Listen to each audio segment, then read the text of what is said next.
Assalamu alaikum family, it's your brother Landon X. This is Nation Town TV, and what we're about to get into, we're gonna go ahead and deal with this Gucci versus Jeezy versus, which had a lot of people talking.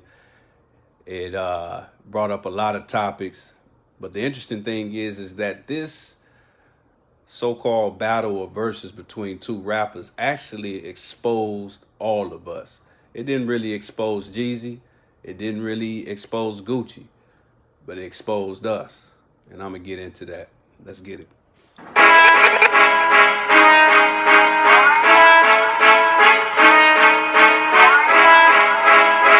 was told to deliver this message.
Assalamu alaikum family, it's your brother, as I said before, brother Landon X, and this is Nation Town TV Live, and this is actually going to be a special episode. I guess you could call it a hybrid episode, hip-hop autopsy, but also exposed, as you see at the bottom of your screen, because this Gucci versus Jeezy situation that was very entertaining. It was very insightful. It brought a lot of things out between these two brothers. But for me, what was really interesting is how it brought a lot of things to the surface with the viewers. Millions of people watched it. About 2 million people watched it live. So that means by now, probably anywhere from 5 to 10 million have actually seen it. And it was the talk. It was the talk of not just, hip hop fans, but, you have to be under a rock to have not at least heard one thing or the other about this. But we're going to get into that. But first, let me start in the proper fashion. In the name of Allah, the Beneficent, the Most Merciful, I bear witness that there is no God. No matter what's going on verses, there is no God but Allah, who appeared to us in the person of this man, Master Fard Muhammad, to whom praises are due forever.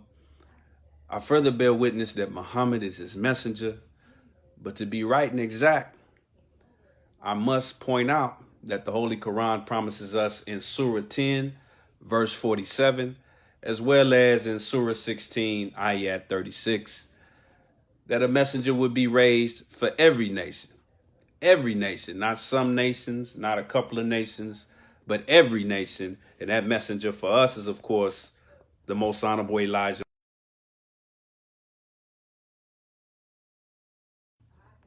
And I would know nothing of either one of those men if it was not for the divine intervention of our leader, teacher, and guide in our midst today, the man that taught me everything I know about Master Fard Muhammad and the Most Honorable Elijah Muhammad, but even about myself. I'm speaking of none other than the Honorable Minister Louis Farrakhan, and in those three great names, I greet the Nation Town family in the words of peace of Assalamu alaikum. Shout out to everybody chiming in. Shout out Sister Valerie. Wa alaikum salam, dear sister. Definitely hit us up with your questions and comments. Y'all know what I'm about to say.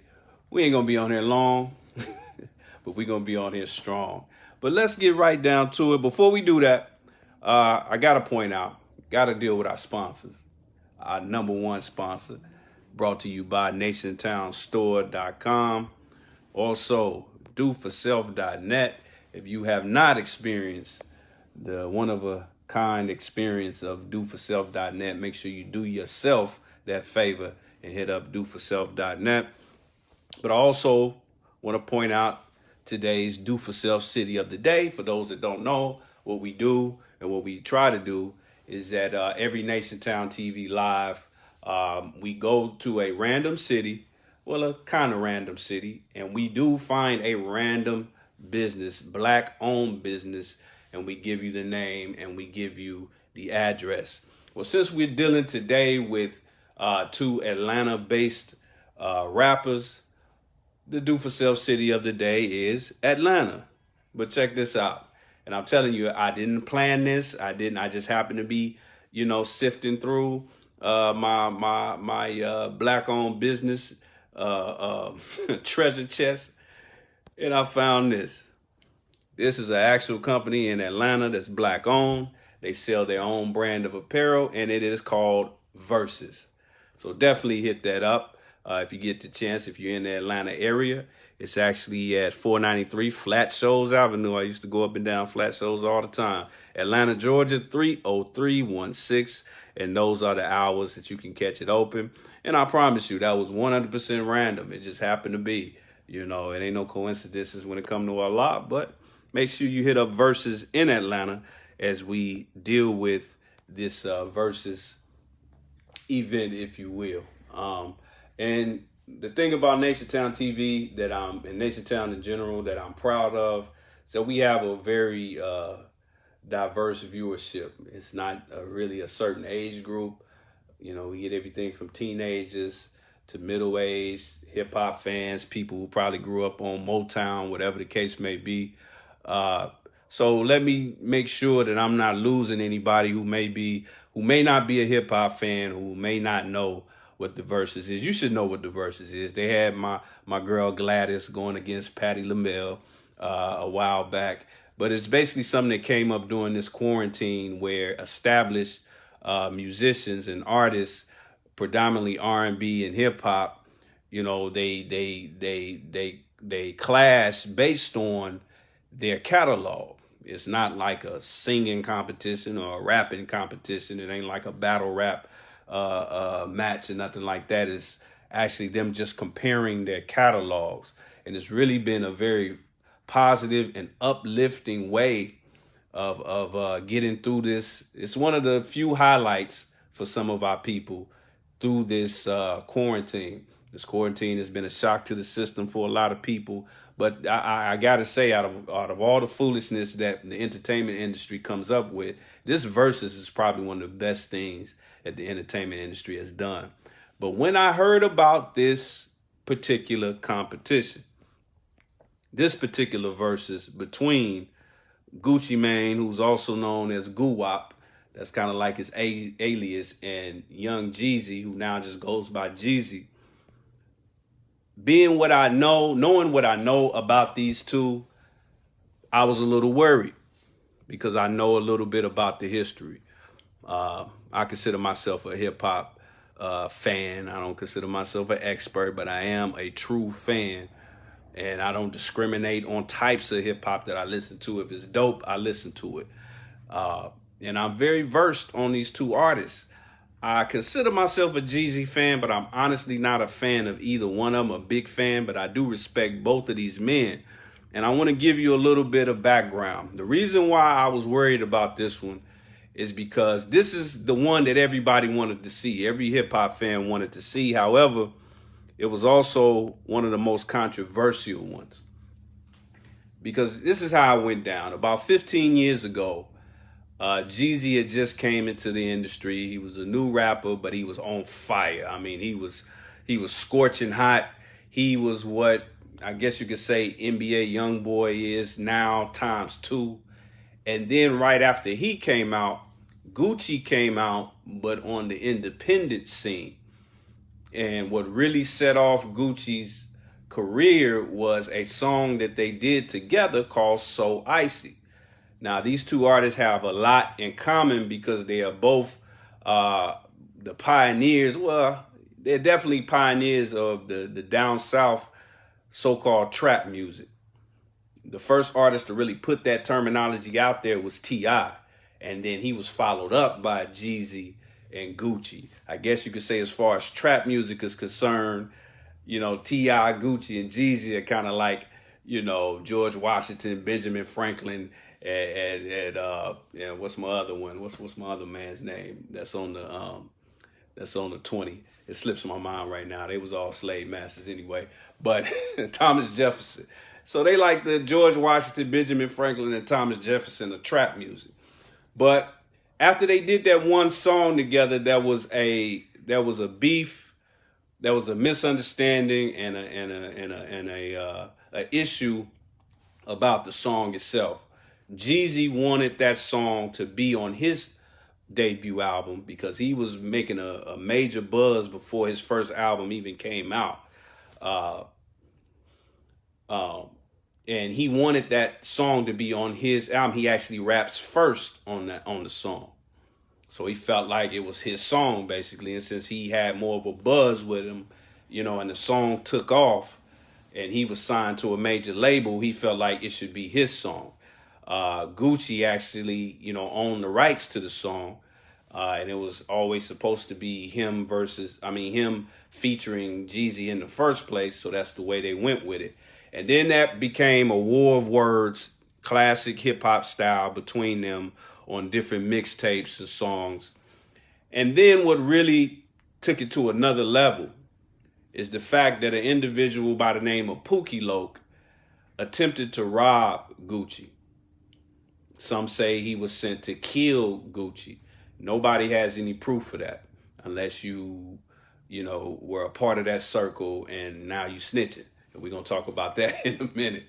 But the fact of the matter is they attempted to take his chain. That's the one thing they really tried to do. And if you dare to kill somebody, that's what you do. You get right to it. Not that I would know, but if you're going to kill somebody, you're going to kill somebody. You ain't going to reach for their chain first and then try to kill him. So they cornered him when he was with a young lady and, you know, he fought back.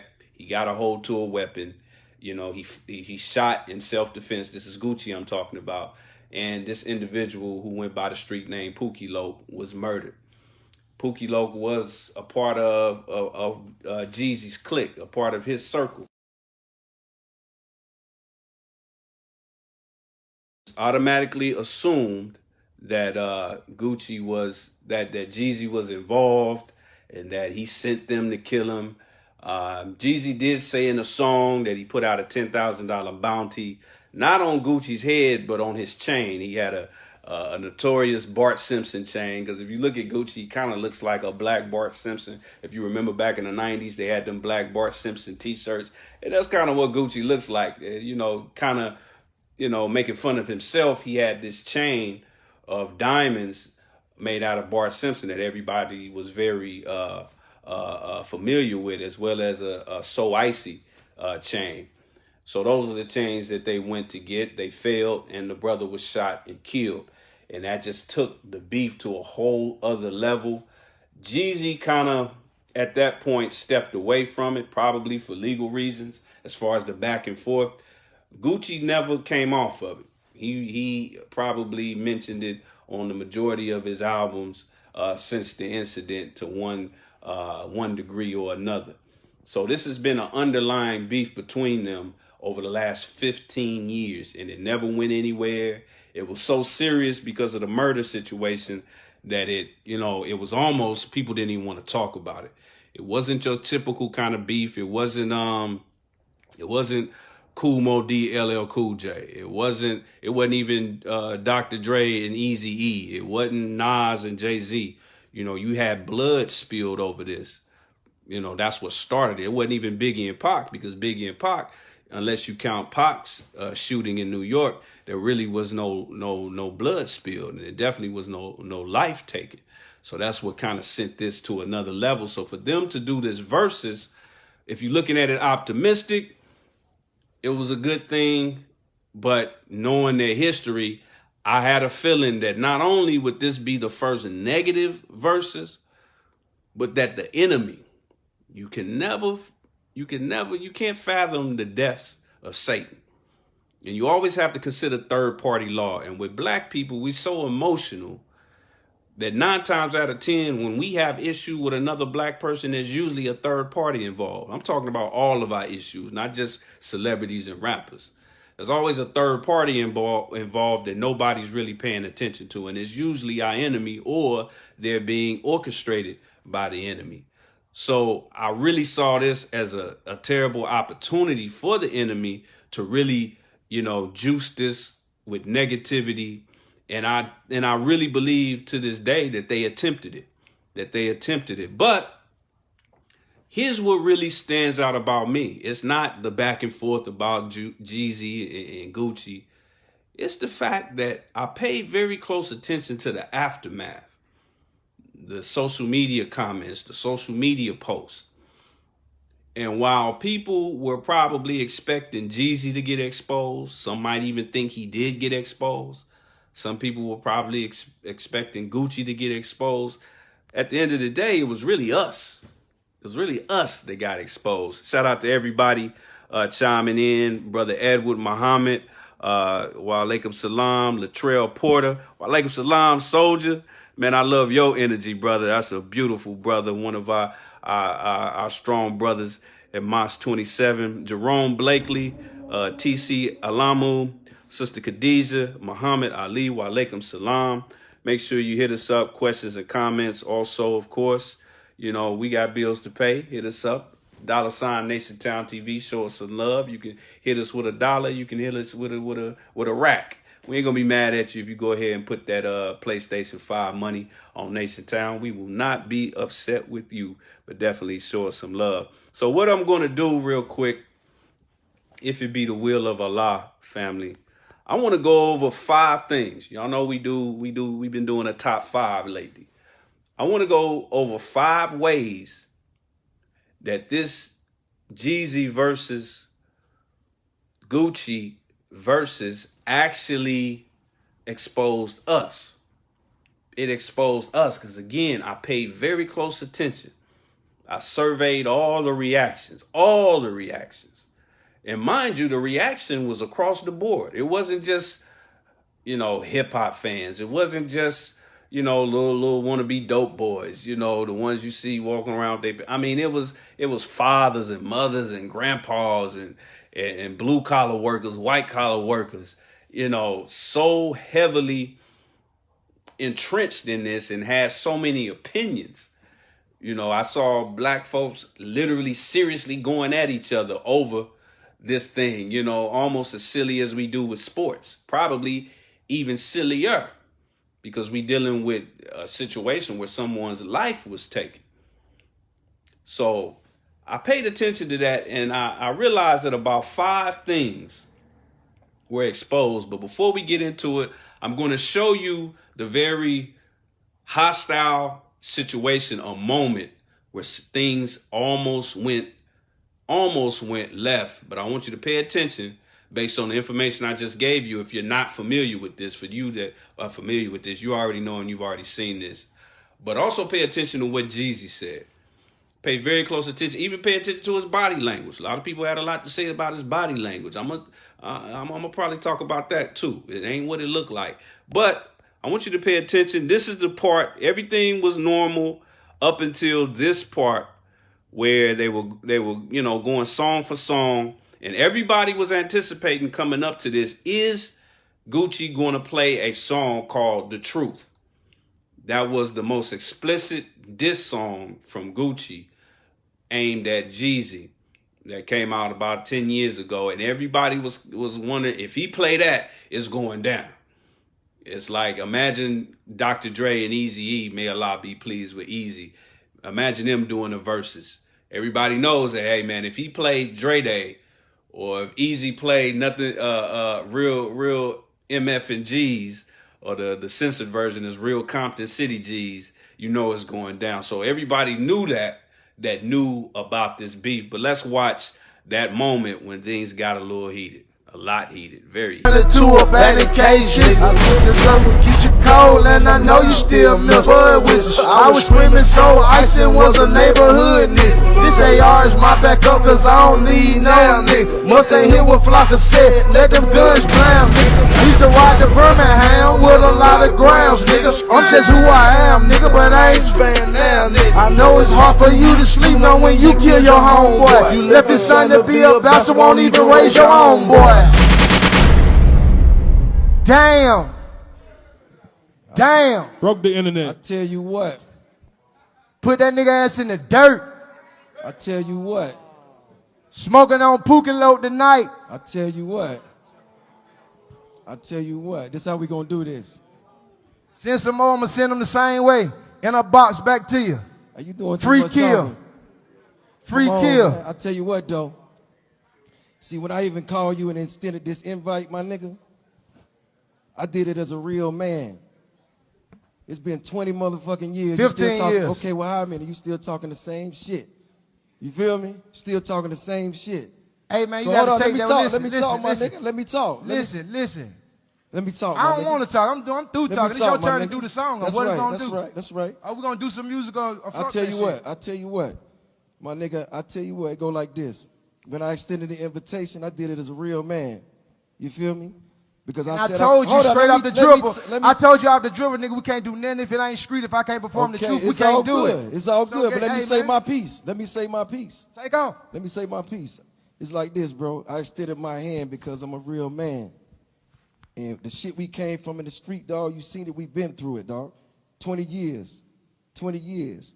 And when I said I wanted to do this shit for the culture, that's what I wanted to do, nigga. I brought you here to show you the world care about what the fuck we got going on, because we are the culture. You feel me? Me and you. Where we came from. What we been through, nigga. Us. Me and you. All these kids out here doing what the fuck they do because they saw what went on with us, dog. So this shit ain't about me. This shit ain't about you. You feel what I'm saying? This shit by King Von. This shit by Doe B. This shit by Nipsey Hussle. This shit by motherfucking Pop Smoke, M3. And I'm real enough to do that, nigga, because one thing about it, 2 things for sure, 3 things for certain, nigga. I'm the realest nigga in it. You already.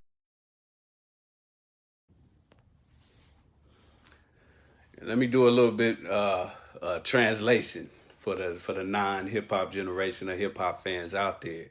When Gucci said we smoking on Pookie Loke tonight, that's a very derogatory thing to say about an individual who was murdered. That's the verbiage that they've been using lately in the streets when they kill, when one of our brothers kills another brother.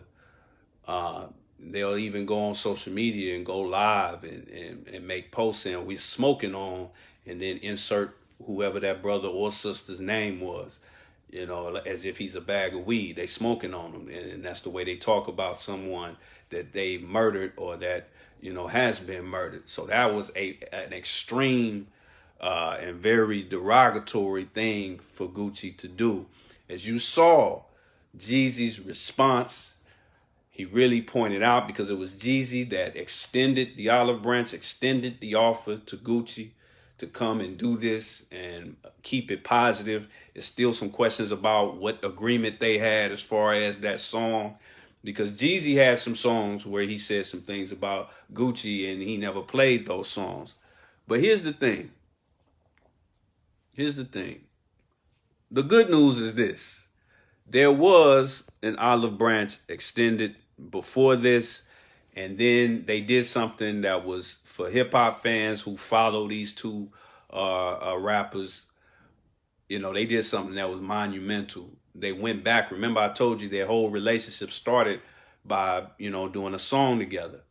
And they never did that song together again. Usually when two artists have a hit song, like, hell, Monica and Brandy, The Boy Is Mine, or, you know, any other duet that you see in music, they'll go on tour with it. They'll perform on shows with it. They'll do big venues, small venues. They never performed that song because their beef started almost immediately after the song became popular. So what you saw that night, if you watched it, that was the first time they ever performed that song together live. And that was monumental. And after all of that, this is what was said. Yeah, this is a historic event. Appreciate y'all tuning in. Hey man, listen, all respect, I appreciate you for throwing out the olive branch. I accept that. No disrespect, it's all love. Love, my That's nigga. the Let's real get it. ASAP. This is what it is, That's baby. 20 what it years, is. nigga. 20 years, nigga. Hey, Holiday. 20 years, nigga. I salute you, Holiday. Tell Jay-Z and Nas they better watch out. So like Gucci said, it was all love. And for Gucci to be the one to say that he appreciated the olive branch, that was huge. Because Gucci in this, he played the role of the villain in this whole scenario. He played the role of the knucklehead, and I'm going to touch on that in a minute. Now, some of y'all might be wondering, man, you know, why Nation Town? You know, it's been 3 days in 2020. 3 days to respond to something seems very long. Seems extremely long, you know, because everybody, like I said, we don't have that ambulance chaser mentality. We don't have that first on the scene mentality in Nation Town. And we always want to look at it from a slightly different view than other people. Because like I said, we're not going to go over a blow by blow. We're not going to go there. And everybody's already done that. What we're going to look at is the fact that, in my humble opinion, this exposed a great deal about us. So I'm going to get right down to it. The 5 things that this event, this historic event from a hip hop perspective, 5 things that it exposed about us, about you, about me, about everybody that watched it, regardless of your background. What did it expose? Well, first and foremost, it exposed, and by the way, I do know how to spell expose. That's a play on the word with the X. As you know, we are granted in the Nation of Islam, as opposed to the E at the beginning. It exposed our self-hate. Not necessarily Gucci's self-hate, not Jeezy's self-hate, our self-hate. Now, you're probably wondering, well, what do you mean? What do you mean by that? It exposed our self-hate because when I read some of the comments, a lot of the commentary coming from hip-hop fans, I found it interesting. There were a lot of fans who said, and people said, oh man, Jeezy got punked. He got punked. He let him play that diss song right there in his face. That's something you've never seen. I mean, Versus is really a new concept, so you never saw Dr. Dre play, you know, Dre Day right in Eazy-E's face. You know, you never saw that kind of thing. You never saw Pac play Hit Him Up right in Biggie's face. You never saw that because there was never a platform for them to do that. So we saw that, and since Jeezy didn't, I guess, jump across that platform and try to strangle Gucci on live TV, even though they both pushing 40, I think Jeezy might already be 40. You expected these men with children.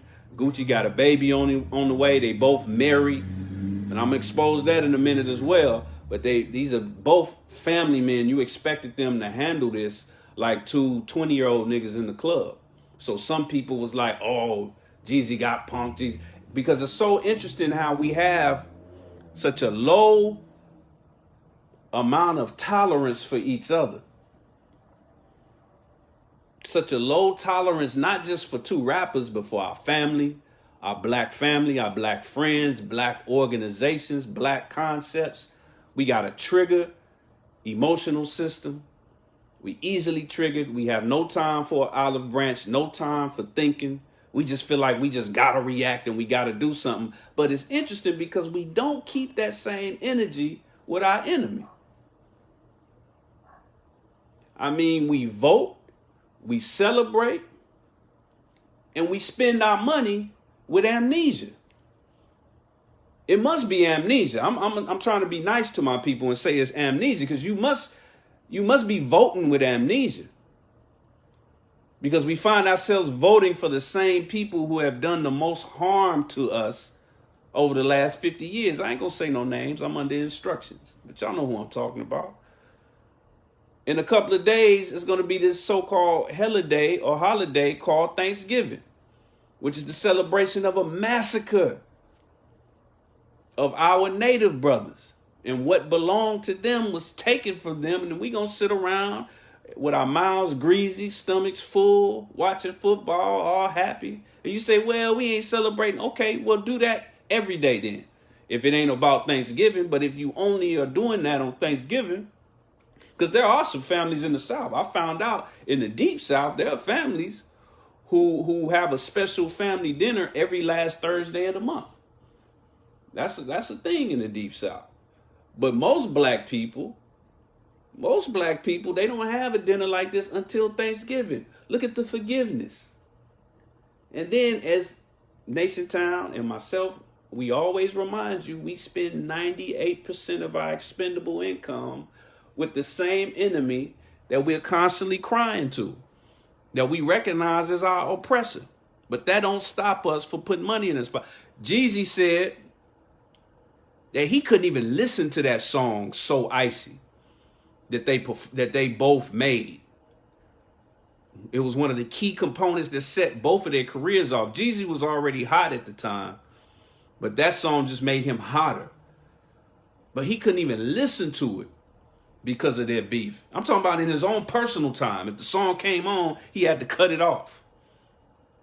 They missed out on a lot of money because they never went on tour with it. They never did any shows with it. And that's how rappers make most of their money. They don't make it off of CD sales. They damn sure don't make it off of streams today. But they left millions of dollars on the table based on this. Based on this so-called beef. So we miss out on money when it comes to each other. But we continually spend money with our enemy, and nobody has dissed us more than him. He got a diss song that they force everybody to participate in the NFL and the NBA. The Star Spangled Banner, that's a diss song.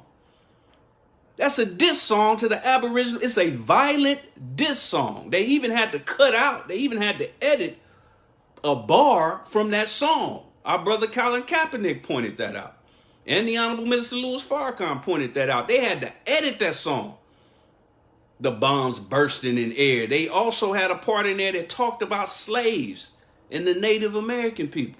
That was a diss song against the Aboriginal people here in the United States of America. And your child, unless they go to MUI or some other black and socially conscious school system, are being taught that song every day. And that's a diss song to all the Aboriginal people of this world, and particularly America. A very violent diss song. So where is that energy for our enemy? Where's that energy? So that was the first thing that it pointed out. Shout out to everybody chiming in. TC Alamu said, I'm not sure if MGT was security, but I do know I did get word that the FOI in Atlanta was security. In fact, when you see major hip hop events in really any city, but particularly New York, Atlanta, or Los Angeles, you can almost guarantee the FOI is involved with securing, especially if it's a successful securing of the premises. But shout out for that information, dear sister TC.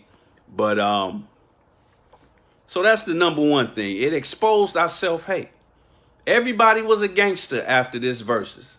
Everybody that watched it was not just a gangster. They became a gangster John Madden. You know, John Madden was a commentator.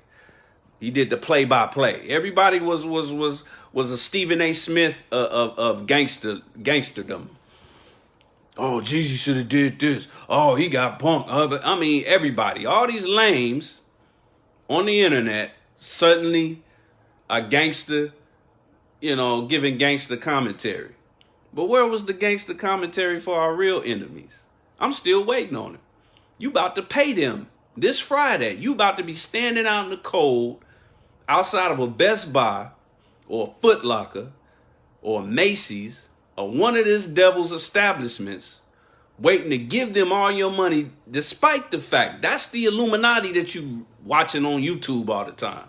That's the Bilderbergers, the Rothschild. These are all these people that you always talking about with these spooky conspiracy theories, and a lot of it is true. But they're not rich because they have all the money. They're rich because they have all of your money. So who's really getting punked? But let's move on. Once again, make sure y'all hit us up, $NationTown on Cash App. Show us some love. Make sure y'all hitting that like button. Make sure you sharing this. Again, we going over how this Jeezy versus Gucci versus battle exposed us, particularly black people, black hip hop fans. It exposed the hell out of us. That was the first thing. It exposed our self-hate. Let's go to the second thing that it exposed clearly. Oh man, this is the one right here. It exposed our fake woke and fake conscious Negroes. Again, this is based on what I surveyed, what I saw on social media.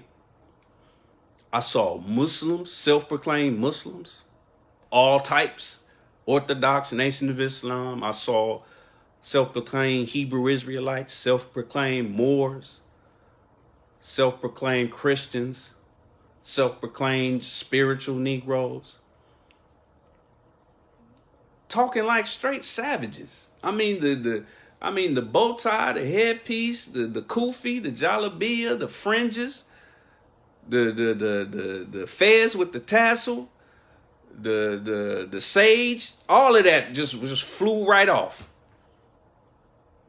Just a little sprinkle of foolishness, and all of that just flew off. Now I saw brothers and sisters that are on my friends list and that I see on Instagram and Facebook, not only talking like savages, but sounding like they 18, 19. Some of them I know are 40 plus, 30 plus, with children, bills, responsibilities, and then claiming some type of higher knowledge, but then going back and forth arguing about which one of these rappers is the most gangster.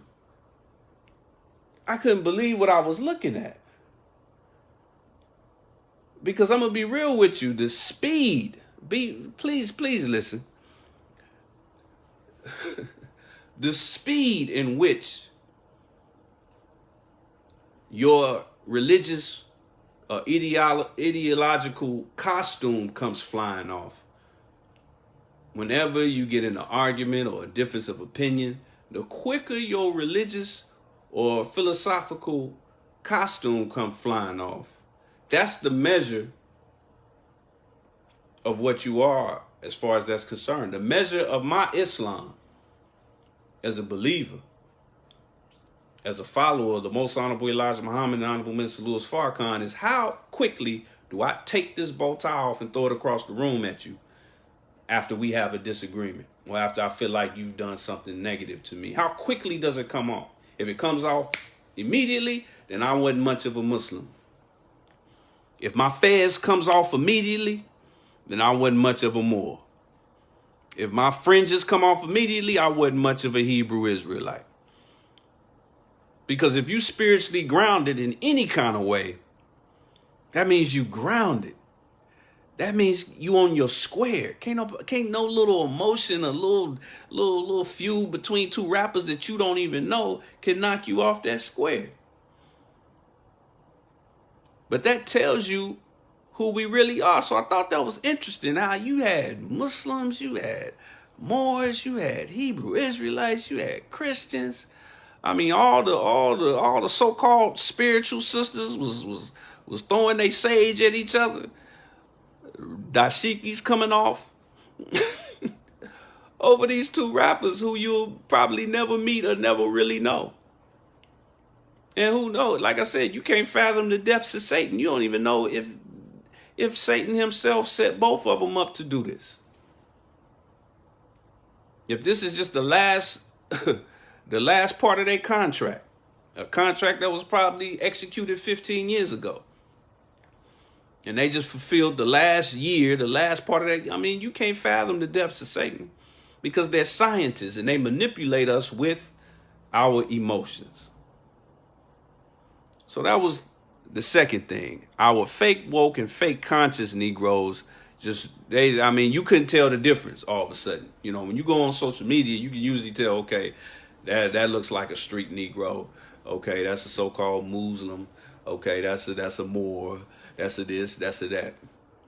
But after this verses, if you took the temperature of social media, you couldn't tell who was who. You couldn't even tell ages no more. You couldn't even tell ages. Everybody was sounding like they were 19. Everybody sounded like they were 16. But I digress. Shout out to everybody chiming in. Make sure you hit us up. Make sure you hit us up. Brother Richard Thompson says, insanity of this triggering BS. That's right. That's right. Brother Tevis says, this needs to go viral. All praises due to Allah. Sister Christine, assalamu alaikum wa alaikum salam, family. But let's go to the third thing, because we're going to get through this real quick, and to the point. Make sure y'all share this. Make sure y'all share this. Make sure y'all share this. Now, the third thing that it exposed is pretty simple. Pretty simple. It exposed our ignorance. Like I said, not Jeezy's. If you think Jeezy was ignorant, you've always felt that way. If you think Gucci is ignorant, you've always felt that way. I got a newsflash for you. I seriously doubt either one of them are ignorant. They both. If you really pay attention to what they say, what they rap about, their interviews, these are two very intelligent brothers who have done a lot with their careers, made a lot of money. You know, set up a lot of jobs for black people. Created more jobs than your favorite YouTube scholar. So it's not their ignorance. It was our ignorance. How did they do that? Well, it was a couple of things. There was a part in this verses where Gucci, you know, he kind of did it in a joking way. He kind of compared his outfit to what Jeezy was wearing. Jeezy had this custom basketball jersey, would look like some jeans, and a pair of Air Force Ones, and a bandana around his head. Gucci bragged that his outfit from head to toe was a $10,000 outfit. Jeezy's retort, his rebuttal to that was, you know, yeah, you got on the $10,000 outfit, but I own half of Atlanta.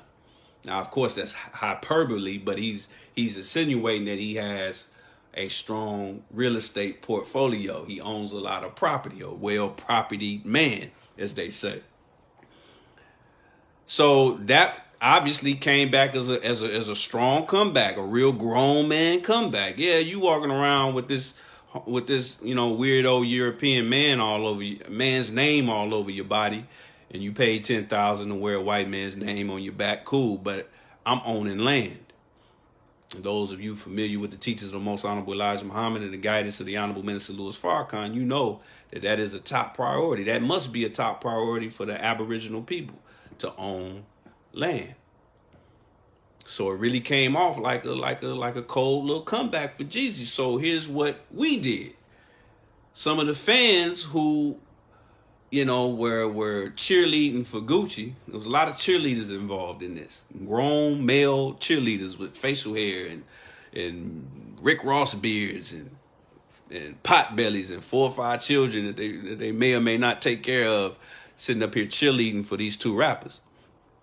And some of the Gucci cheerleaders were like, they went as far to even do something called look up, actual records, state Georgia records, to see if they could find what property Jeezy owned. And they looked at it through his actual government name. His name is Jay Jenkins. So one individual pulled this up. And as you can see, these are two records.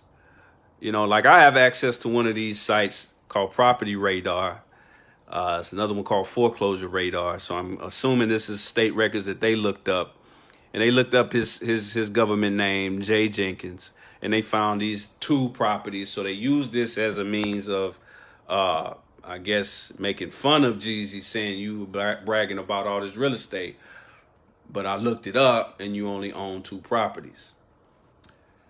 That was very ignorant. And I hope the brother that was circulating this, I hope he recanted it, and I hope he knows better now. Because the bottom line is, if you have a real estate portfolio, even some people who only own one property, I've owned property, but especially if you got a real estate portfolio, because I work on actual real estate lawsuit court paperwork all the time, and I hardly ever see the plaintiff or the property owner their actual name as, on the case name. In other words, most people who own a lot of property, those properties are under trust, not under individual names. Sometimes the trust is named after them. Sometimes it's named after their family. If their last name is Johnson, it's the Johnson Family Trust. If it's Muhammad, it's the Muhammad Family Trust. Or sometimes they just make it the address. A lot of these big apartment complexes, if the apartment complex is 555 Willow Lane, the trust company name will be 555 Willow Lane Trust for a 100-unit apartment complex. It's not going to be under the majority owner's name. If it's John Johnson, it ain't going to be John Johnson owns this 100-unit building. No, it's under a trust for many good reasons, most of them tax reasons and financially viable reasons. So that was one way that it was a very embarrassing thing that exposed our ignorance. And when I say ignorance, I mean the actual definition of it, which is to not know. Another thing that I find interesting, as I kind of alluded to before, Gucci was flaunting a Gucci outfit. Now, from what I understand, he got that nickname Gucci not just as a means of, flaunting how much Gucci apparel he wears, but his father, his street name was Gucci. Now, of course, Gucci is not some name that just came up in the streets. There's an actual background to that, of course, and it all relates to the brand Gucci. What you're looking at right here, it just looks like it's from Central Casting. Central Casting, fat, rich, white man. But that's Gucci, the founder of the Gucci brand. And I wanted to bring this up because it's a testament to what we should be doing as black people. First of all, nobody has more style than us. It ain't an Italian, it ain't a homosexual anywhere in Europe that has more style than the black man. None of them can get with us. But the interesting thing about Gucci, first of all, he started small. He made bags. If you ever see people with their Gucci bags and duffel bags, that's how the company started. He was a bellhop at a hotel, and he became almost enamored or obsessed with all the fancy bags that the clientele would come with, that he was hauling around as a bellhop. In fact, there's a very old company, and I had to post this just for hilarity, a very old company that makes bags, a European company that makes bags long before Gucci, called H.J. Cave and Sons, KV and Sons. But this is one of the oldest bag companies, and this was one of Gucci's favorite brands, and it inspired him. Now, here's what he did, though. This is the only reason I'm telling you about Gucci O Gucci. He was a huge fan of this brand. But instead of just working like a dog as a bellhop to continue buying or trying to buy these expensive bags on his bellhop salary, he started his own brand. And he started extremely small. He made them by hand. He sold them 5 at a time. He had investors coming to him and trying to, buy him out and get him to take the brand global. And in his lifetime, he never did that.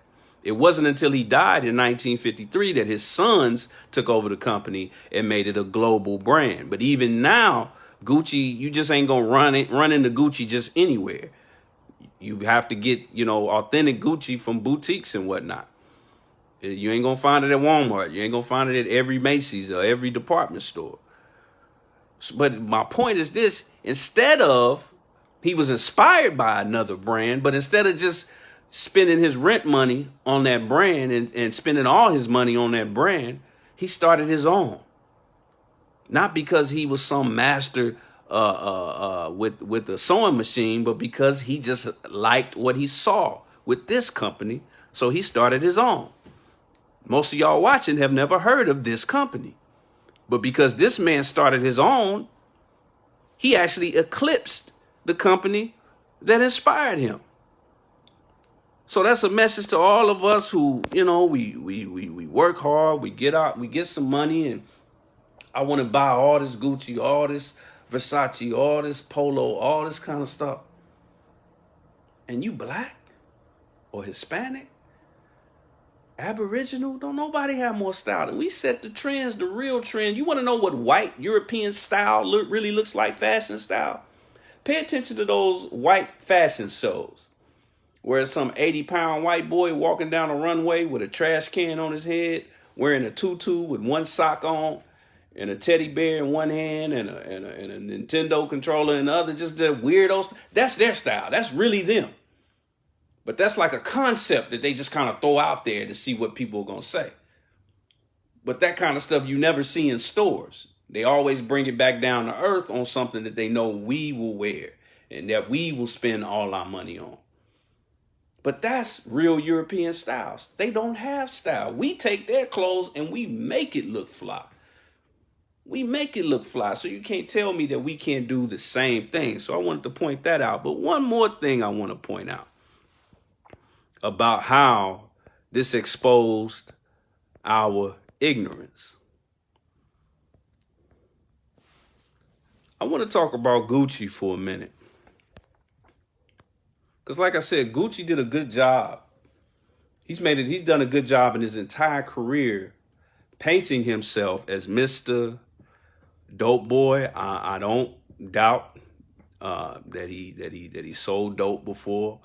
He didn't have a record, didn't have a police record before he didn't have a record before he put out a record. And that's the case with a lot of these artists. But he played the role very well in that Versus as the dope boy, as the ignorant Negro, you tried to kill me, so I'm gonna keep it real, brother. He played that role well, but I listen to my brothers and sisters that are in entertainment, and I know a dummy when I hear one. And I'm not going off their dialect or nothing silly and basic like that. I'm listening to what they actually saying, and I'm watching what they doing. Gucci is not a fool. In fact, I think he fooled you. And he probably been fooling us for 15 years. And I think the culmination of that was that Versus. Because everybody who was rooting for him made it like he was the tough guy. He was the gangster. He was the Killmonger. He was the Joker. He was the villain that everybody loved. But that's ignorant. Because the truth of the matter is, Gucci went to college. This is his actual college ID, Lawson State in Alabama, a historically black trade school in Alabama, Birmingham. This is him in high school. I don't think that's a $10,000 fit. He got on khakis, a Tommy Hilfiger polo. Look like a nice dude, nice little young man, don't he? Now, the brothers I grew up with that was in the streets, the street life didn't start when they were 20, 21, 25. You know, I got brothers who went inside, who got locked up in middle school and still have not seen the light of day. When it comes to real street life, that starts early. When you see somebody that starts getting tatted up and selling dope and everything when they 24, 25, that tells you a lot. Gucci's a smart man, and he plays a lot of us into thinking that he's some kind of thug and he's some kind of ignorant dude and he just keeping it real and he keeping it. No, man. He got the same level of college education as Bill Gates. Same amount of college education as the Honorable Minister Louis Farrakhan. He didn't finish, but and here was his major. His major was computer programming. That is not a fool's choice of subjects. You got to really be a smart dude. You got to be mathematically inclined to even think about doing computer programming. And he made good grades. He made good grades. Now, I'm not saying that to make fun of him. That's a great thing. On what planet? Why are black people even in the mentality that being academically successful is a bad thing? But here's my thing. Why is he not telling you that? Why is he not telling your children that in the raps? Why are you not considering that when you want to decide who was gangster and who was not? Just something to consider. But that's one of the reasons why it exposed our ignorance. But check this out. It not only exposed our ignorance, but it also exposed our generational ignorance. Our generational ignorance. What do I mean by generational ignorance? Let's listen to what Jeezy says right here in this particular part. Listen to him. All these kids out here doing what the fuck they do because they saw what went on with us, dog. So this shit ain't about me. This shit ain't about you. You feel what I'm saying? This shit by King Von. This shit by Doe B. This shit by Nipsey Hussle. This shit by motherfucking Pop Smoke, M3. He's pointing out, like our last episode, we talked about, it wasn't our last episode, it was the one before that where we talked about the two murders in hip hop that took place over the last few weeks where two rappers were murdered. When you pay attention to those artists that were involved in those two different murders, I guarantee you they grew up listening to both of these men. So Jeezy was right and exact on what he said. And see, when we so caught up in child's play and sport and play and foolishness while there are babies running around looking like us, I touched on this on a previous episode too, but we don't really teach them nothing. A lot of the dumbest things we do, we just inadvertently pass it down to our children. So you have generational ignorance getting passed down, generation to generation. We at a point now as a generation of young people, we can't say nothing about older generations no more. We done wore that out. We disqualified ourselves. And here's one very clear version, because I want to make this very clear. Here was the consensus from a lot of hip hop fans. Some of them the next day got up and went to some white man's company with a name tag on, and they saw their boss. They was like, "Hey, Jim," But the night before, they was Twitter fingers on social media talking about, "Man, Jeezy a punk ass nigga." The very next day, they was at Pop Copy, like on Dave Chappelle, waving at customers, or doing everything their white boss tell them to do. But it was this consensus that Jeezy got punked. Man, Jeezy, how you gonna even 50 Cent, this grown man who, has an issue, he has children that don't even claim him. I hate to say it, got to keep it real, but it's very embarrassing when grown black men behave this way. But it's this consensus that Jeezy got punked. He should have, like I said, he should have jumped over the platform. I don't know, drop kick Gucci in his mouth or pulled out a gun and shot him or something like that. You know, just foolishness. But let's play that game. Let's run with that. You feel like Jeezy should have, you know, man, he made fun of your dead homeboy, whoop-de-whoop-de-whoop. Okay. You feel like Guwap, aka Gucci, punked him. You know, that's somebody who since 2012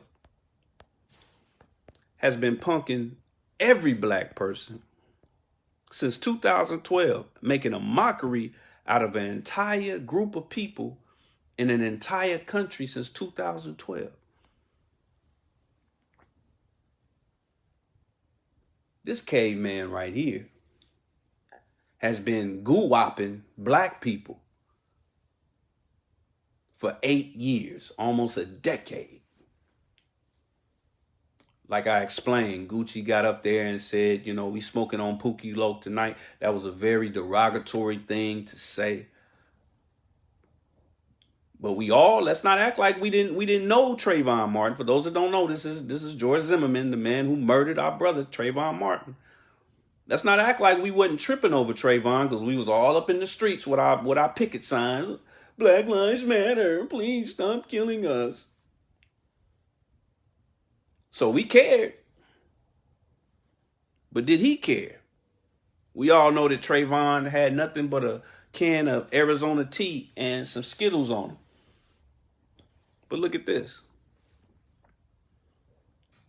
George Zimmerman more than paid off all his legal fees by going around and doing autograph sessions where he was autographing Confederate flag t-shirts and packs of Skittles for white supremacists. And all the internet gangsters who were claiming that Jeezy got punked last week, I haven't seen one of them run up on George Zimmerman yet. He auctioned off his gun for what I think was, it went for $250,000. Every time I see a picture of George Zimmerman, he's getting fatter and he looks happier. So I'm saying to all the internet gangsters who feel like Jeezy got punked, and if you was Jeezy, you would have jumped over that platform and you would have did this and did that and did this. Okay, before you get to Gucci, let's go see about George Zimmerman. Like I posted on Facebook earlier this week, there are some people who don't believe in God. They feel like they need more proof that God exists. I understand. Because this is a world that throws out a lot of confusion about God. There's some people who are so scorned and so tired on the so-called dating scene that don't believe in love no more because they didn't had a bunch of bad relationships. So they don't believe love even exists. They don't believe God exists, don't believe love exists. I understand. Let me tell you what Brother Landon don't believe exists. I don't believe that black gangsters really exist. For two reasons. One, because crackers like this are still walking around, breathing, making money, getting fat. He even caught another charge that he got off on since then. Then been to jail a couple of times, nobody harmed a hair on his head. And then when I look around every black community, whether it's a big city like Los Angeles, Atlanta, New York, Chicago, or a small city like Little Rock, Tulsa, Oklahoma,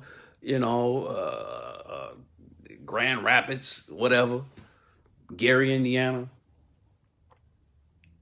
Most of street violence comes based off of territory. That's a common occurrence here in Los Angeles.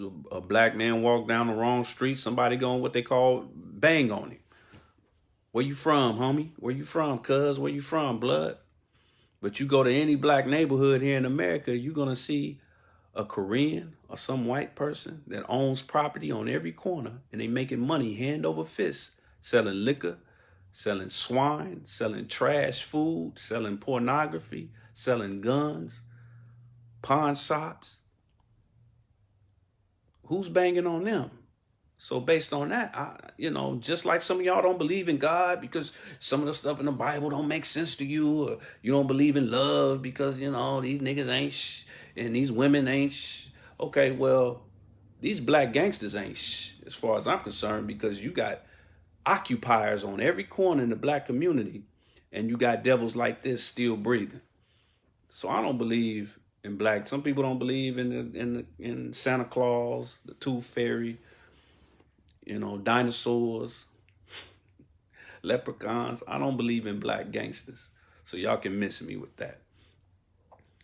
Last but not least, shout out to everybody chiming in. Sister Sandra from Moss 27. Brother Richard says, this is an accurate depiction of the Jeezy Gucci Mane scenario. Thank you, sir, for this root knowledge. We must do better, but I feel with Joe Biden in the White House, more of the same may be ahead. And I kind of touched on that earlier. If you really feel like Jeezy should have jumped over that platform, well, just keep that same energy when the next election come up. And somebody who has a history of locking us up and throwing away the key and calling us predators is asking for your vote. Don't get punked. Don't get Jeezy punked. Don't get goo-wopped. So I'll leave that at that. So the last thing, before we get up out of here, the last thing that was exposed. If you paid very close attention, you got a pretty good understanding as to why prisons are so filled with us.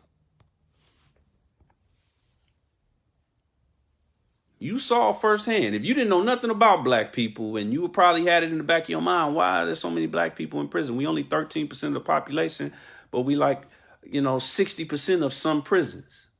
No less than 30% of any, even in states where we don't even have a large population, you go to a state prison in South Dakota and we still are outnumbering our population statistics. We 15% of prisons in South Dakota, in Idaho. And you're probably wondering, how is that? Well, if you paid attention to the aftermath and the response to this Jeezy and Gucci verses, you found out.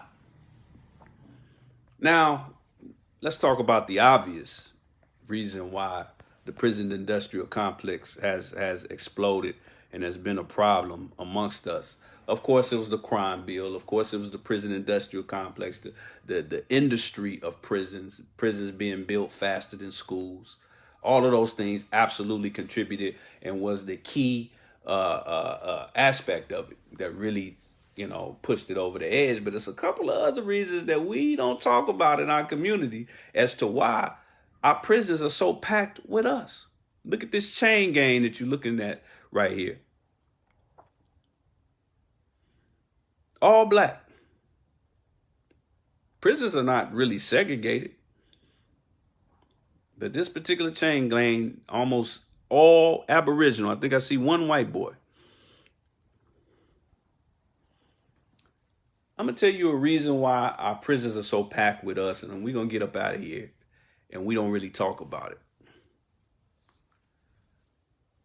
There's something in the black community called snitching.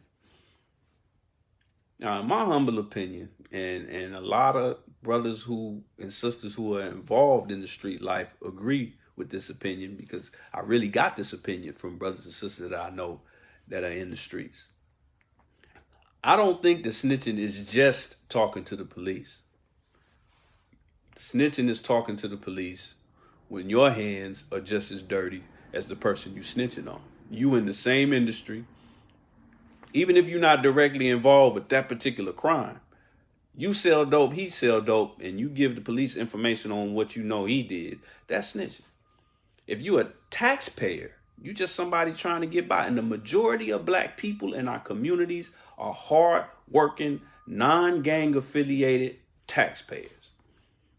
So when grandma, or even some hard-working single father, there are a lot of these now.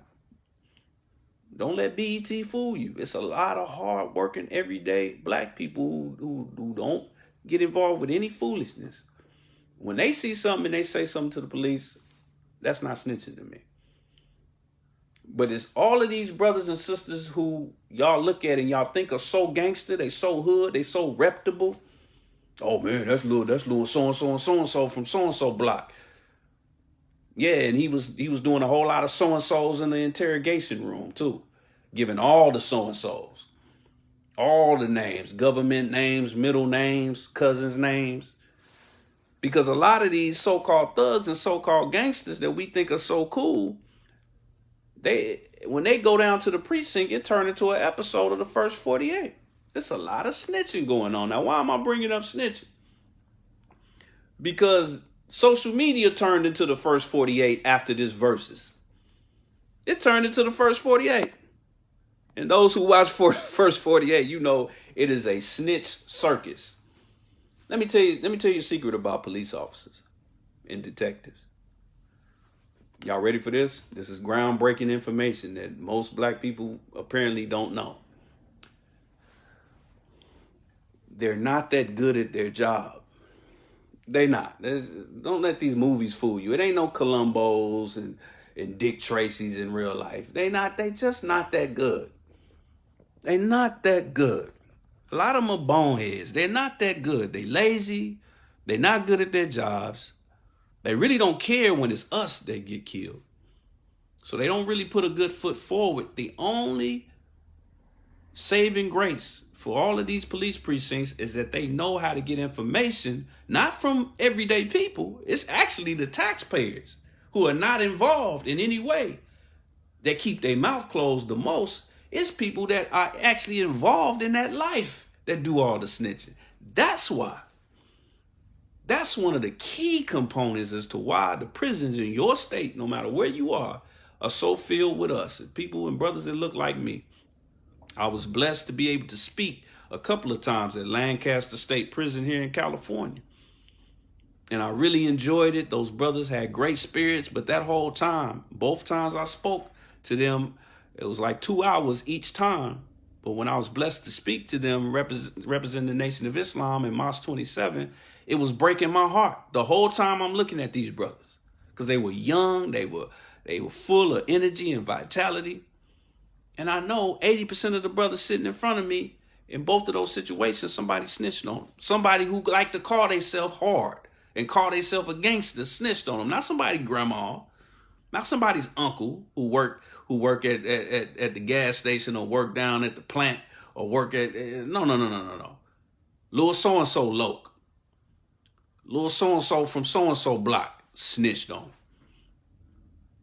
And we see little so-and-so to this day walking up and down the street acting like he hard, and we all think he hard because we probably know some dirt that he did.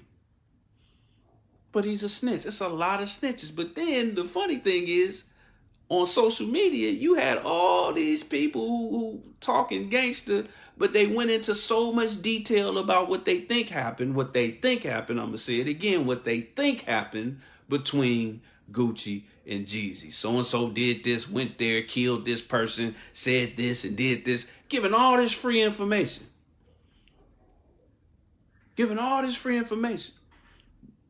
The DA in Atlanta might have enough evidence now just by perusing Facebook and Instagram to reopen the case and charge Jeezy. Based on us running our mouths. Well, he the one that sent this such and such to do the hit and Just shut up. Stop talking. Why do I have to tell people who think that they hood and think that they gangster? I'm a FOI.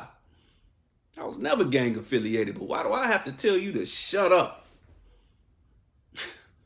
And you want to talk about who's gangster, but you running your mouth about criminal activity on something that when you post something on Facebook, you know, if you post something on Facebook or Instagram, more people will see it in 15 minutes than will see it in 15 days on a billboard on the busiest highway in your city.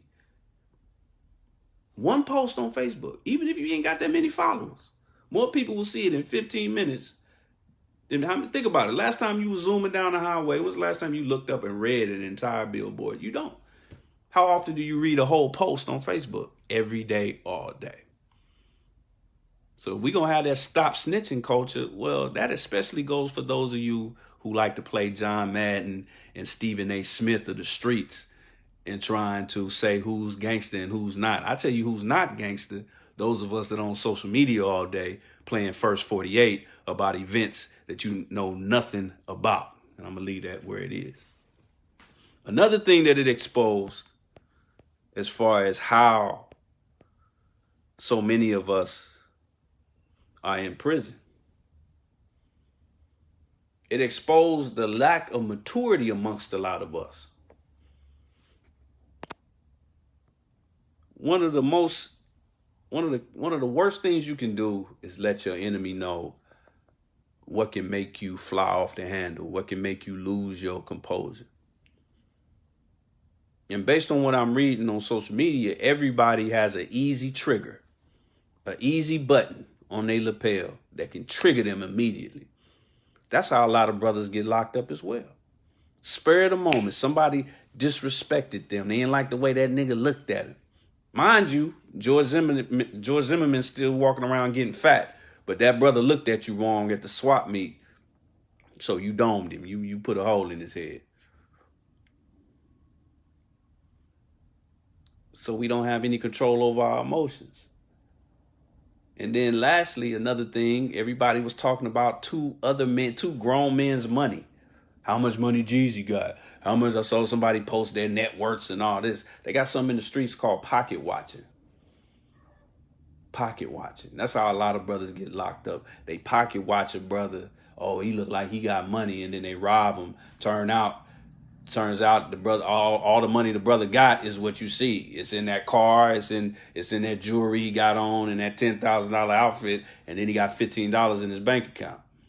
And then you rob him for basically nothing, get caught, and now you in prison for the next 20 some odd years. So we doing a lot of pocket watching, we doing a lot of snitching, and we losing control of our emotions. We not rising above emotions. Last but not least, family, we're gonna get up out of here.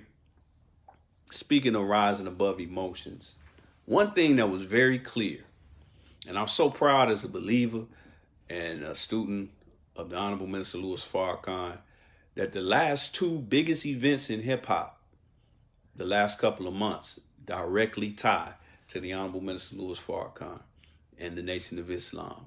The previous event was our brother Busta Rhymes with his fantastic album, ELE2, where he had a song named Master Fard Muhammad. Now, what did this verses between Jeezy and Gucci have to do with the Honorable Minister Louis Farrakhan? Well, it's pretty obvious when you watch it that one of them has been taught directly by this beautiful brother over my shoulder, as you see here. And those familiar with the Nation of Islam, we have something called our study guides, where it says self-improvement is the basis for community development.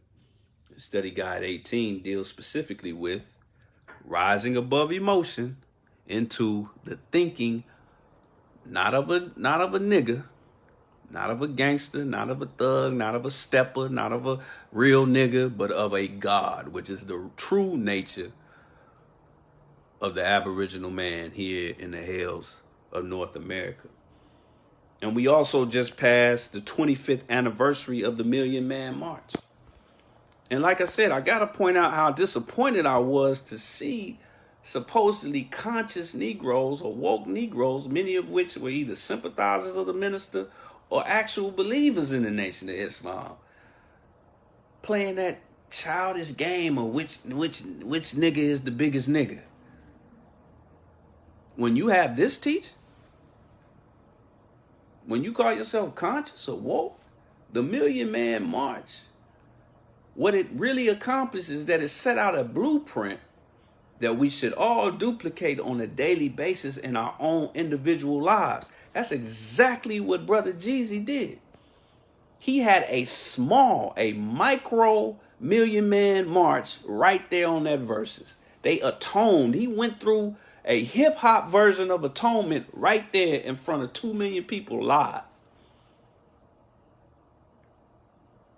And if you think you smarter than Gucci, if you think you smarter than Jeezy, ask yourself this: when was the last time you had a day of atonement with somebody that you have a problem with in your life, like the minister asked you to do? I'm thinking about it myself right now. I don't have a problem with too many people. But that's a question we gotta ask. We think we so smart and so woke and so conscious. You got this brother who been selling dope since he was 15, who had the wisdom and the knowledge, not just because he met the minister in person. I guarantee you, most of you watching this have heard more lectures from the minister and the Most Honorable Elijah Muhammad or Maulana Karanga or Stokely Carmichael or whoever than Jeezy has. But he had enough sense to atone with this brother, to hand out an olive branch. He didn't go through all the steps. That would have made for a very weird, a very weird verses. But it was obvious that this brother has been learning from somebody. It's obvious that he walked into that verses in a hip hop way with the spirit of the Million Man March. It's obvious. So with that said, family,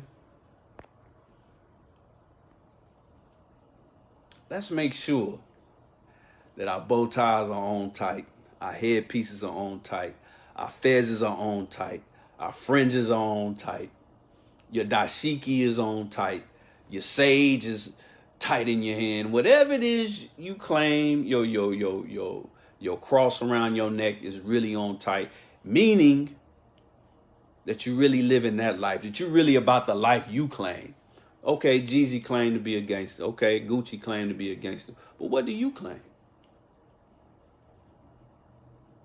Because every time there's some foolishness that they put out there, some distraction in hip-hop or entertainment, I see a lot of bow ties, headpieces, fezzes, dashikis just melt off like an ice cube in hell.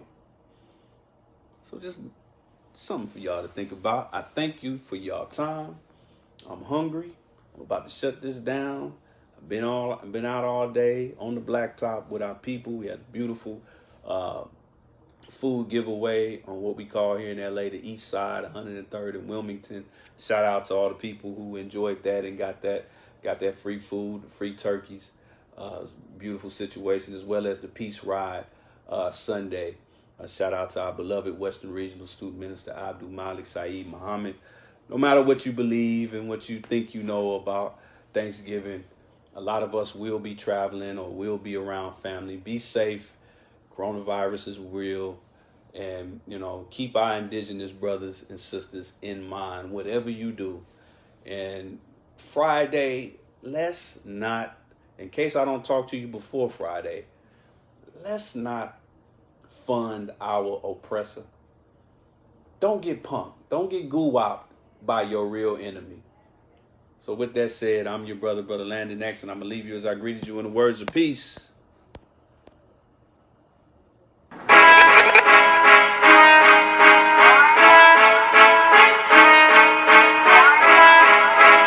I was told to deliver this message.